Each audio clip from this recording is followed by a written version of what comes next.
the Billabong Pro Tahiti. We are into round number 3, nearing the end. Heat number 11 with 2 past champs out in the water. Mick Fanning versus Adrian Ace Buchan. This is promised to be a heater of a matchup for the Goofies in Joan Duru. Right here we have regular footer and 3-time world champ Mick Fanning.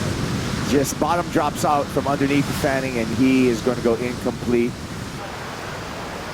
We'll keep an eye on Fanning as Ace Buchan hits a little bit of a reverb on the way down there, so it's been beatings.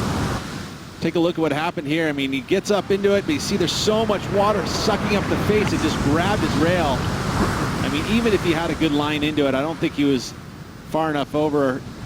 And then again, that reverb, there's a little backwash that lifted him and did.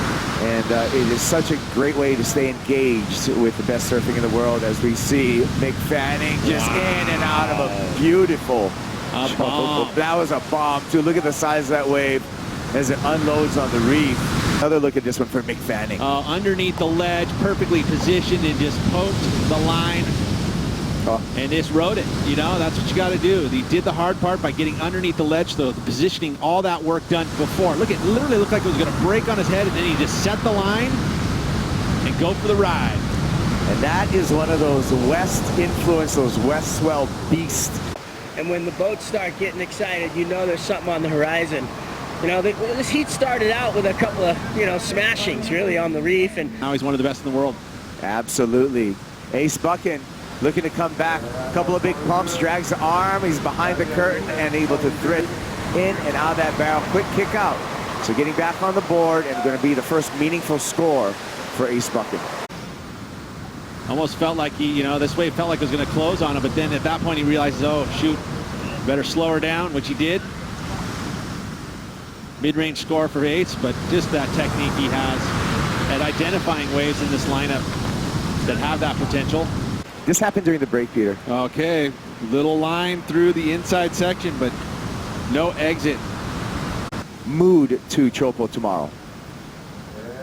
Ace Buchan up and pumps, pulls in the barrel, does a good job of getting in and out. He's just so good at reading this wave. Nice carve off the top just to finish off, a little icing on the cake. Right behind him, Mick Fanning. Gonna back up that excellent score. Fanning grabs a rail, pops in and out of the tube with ease. Here's the strategy, though. We'll look at these replays first. Well, it feels like Fanning not super deep. Good technique, though. You see he pulls up into it with speed out of the bottom turn. He didn't have to do the drop in with just the grab rail. So a quick in and out. Backing up the 9.83, so smart, and then gaining priority. Feels like in this exchange, even though this wave's a little bit smaller, much deeper for Ace Buchan. So it feels like this score is going to be his best. And it's going to put him in a good... And he's not going to play defense. He's going to play offense and go for it. The hip drag, pulls into the barrel, disappears. Where's Fanning? There he is, bops right out. Follows up with a searing cutback.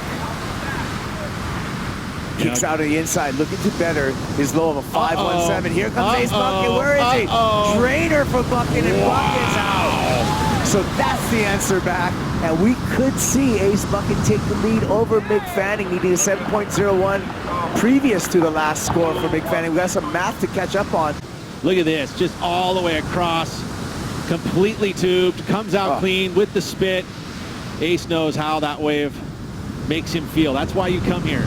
Look at this, just perfectly weaving through the barrel. Feels like to me he's going to go excellent again. Another look at Fanning.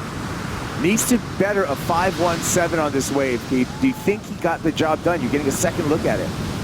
I don't think so. I think it's going to be right around the exact same score. So I don't think if it does, it's not going to be adding too much. But I mean, great technique. You see that hip drag, slowing himself down, and then if this wave had stayed open, I would have said, yeah, I think so. But since it kind of clamped on him, right, it just doesn't feel like it's going to improve much on that. And the wave choice that was done by Ace in those were perfect forehand waves. Yeah. They were running reef type waves where you had to have that forehand to carry your speed through it. And I think that's really that point of difference. And the judges have been noticing if you carry a lot of speed through the barrel, that's going to give you those higher scores.